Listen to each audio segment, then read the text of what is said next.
Hi guys, Jeff here from TAP. Just on a case study here about an interior light problem on this VE Commodore.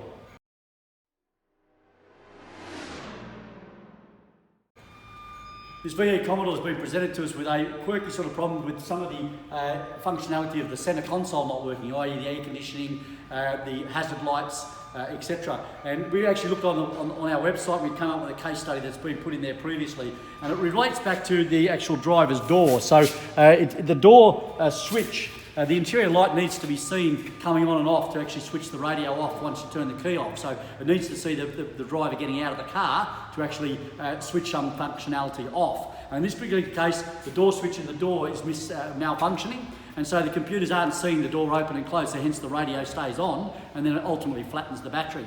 After that can happen a few times, then that central convenience module can also give some trouble. So sometimes you need to reboot that central convenience module, just unplug it, basically taking the power away, make sure you've got good power and earths, plug it back into it, reboot it. That should bring it back to life to get the air conditioning and hazard lights, etc. going again. But again, the problem revolves around this door, and the actual door switch for the interior lights actually built into the lock striker unit here.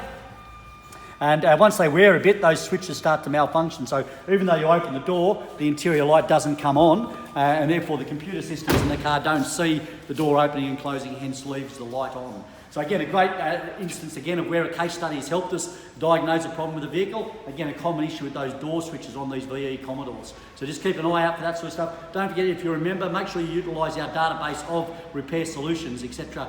When you are looking at a problem you may not have struck before. See you next time.